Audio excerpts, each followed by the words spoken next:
Please rise for the Pledge of Allegiance and please remain, rise for Pledge of Allegiance. Pledge allegiance to the flag of the United States of America and to the republic for which it stands, one nation, under God, indivisible, with liberty and justice for all. Would the clerk please call the roll? Yes, Madam President. Councilor Coswell. Present. Councilor Green. Here. Councilor Piniaco. Here. Councilor Gabbard. Present. Councilor Schultz. Here. Councilor Holman. Here. Councilor Mitchell. Here. Councilor Allen. Here. Councilor Monaco. Here. All present. Thank you. Council, I'm sorry. Are there any communications? Yes, Madam President, I have a letter from you directed me to give notice for a special meeting, and I have a letter from me to all the members of the common council of this special meeting. And I have one communication from Jacqueline Rosani pertaining to visa.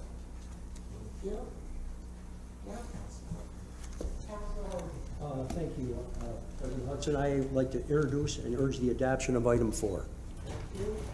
Item number 4. Are there any discussions?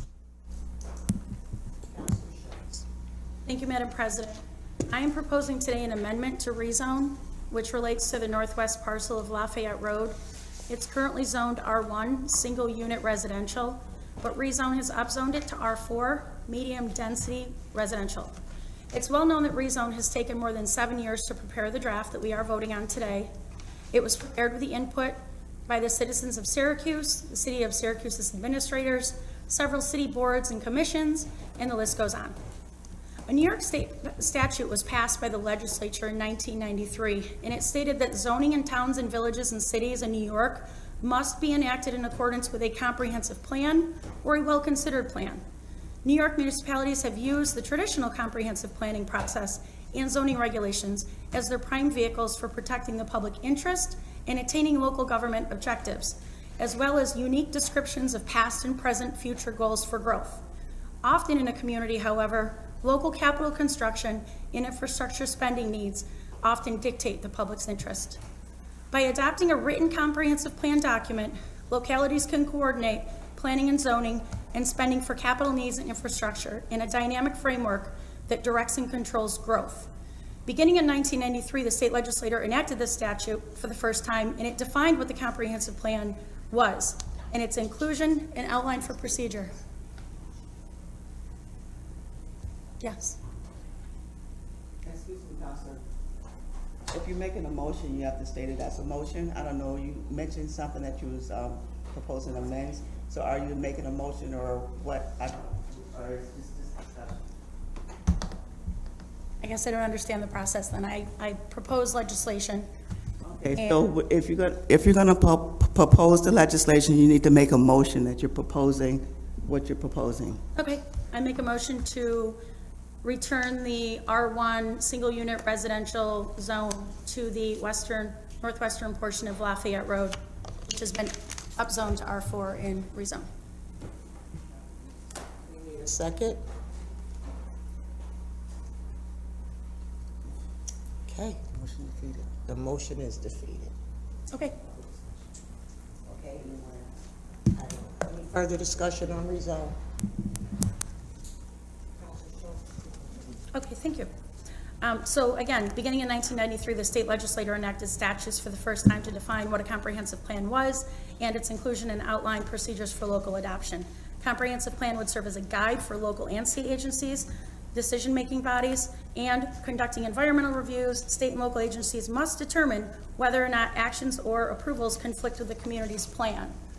In rezone, Article 1, General Provisions, Section 1, Article 2, Purpose, it states, the general purpose of this ordinance is to protect the public safety and welfare of the city of Syracuse and to implement policies from the city of Syracuse's comprehensive plan. I contend that with regard to the zoning of the northwestern portion of Lafayette Road, that rezone has failed to adhere to this statute.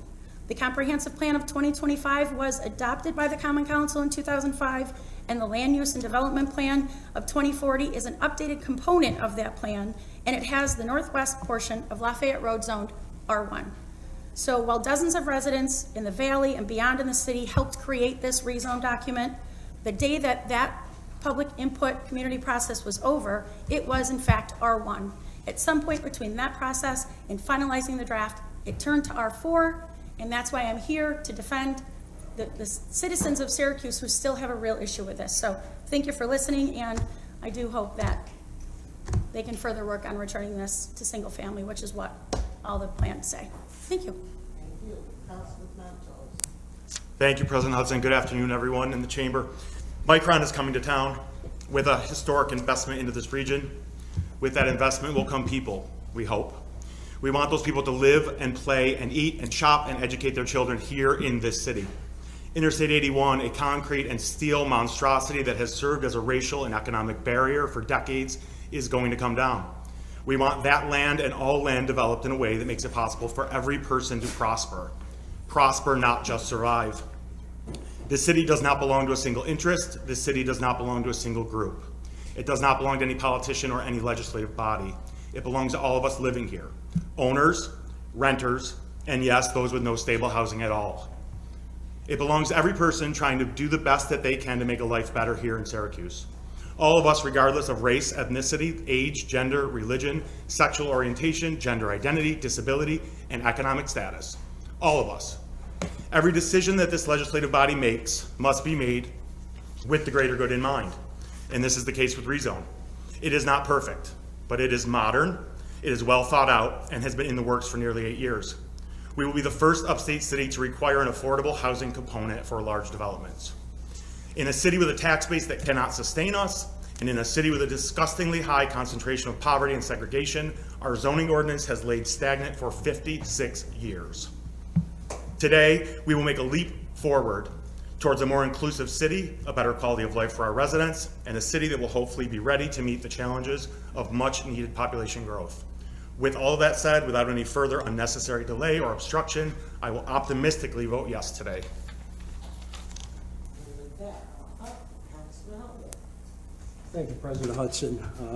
Looking out at this assemblage, I can't help to think of how many times I've sat out there and seen frustrated business owners, frustrated homeowners try to wrestle with our antiquated zoning code and trying to have it explained to them. This is a defining leap for the city of Syracuse in the 21st century.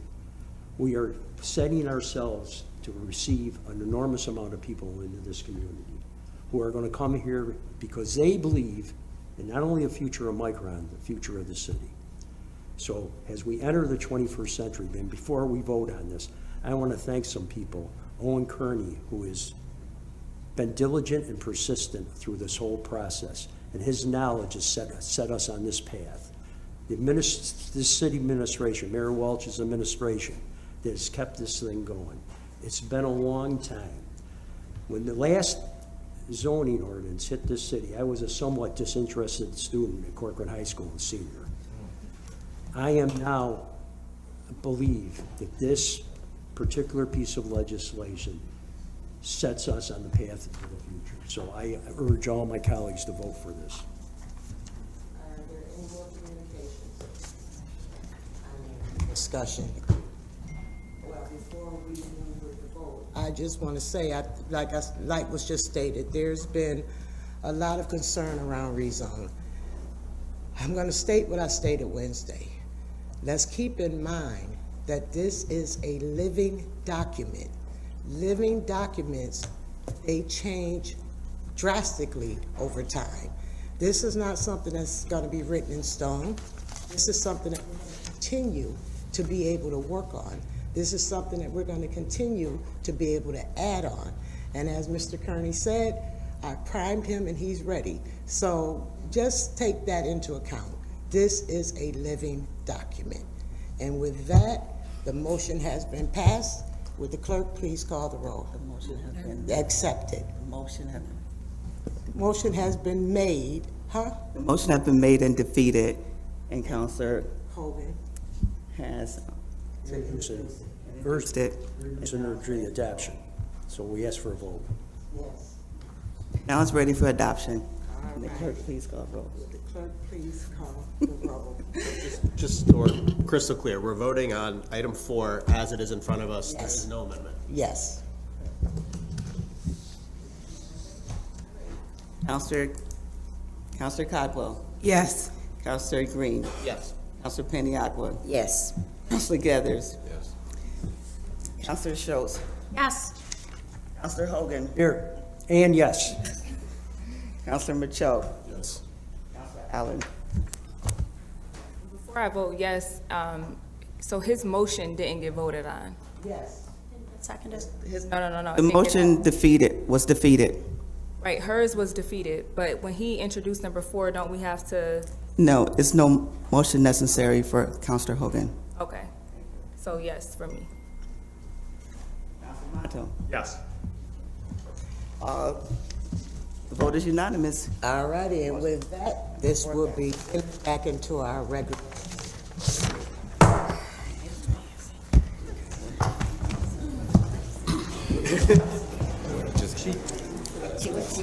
Real quick.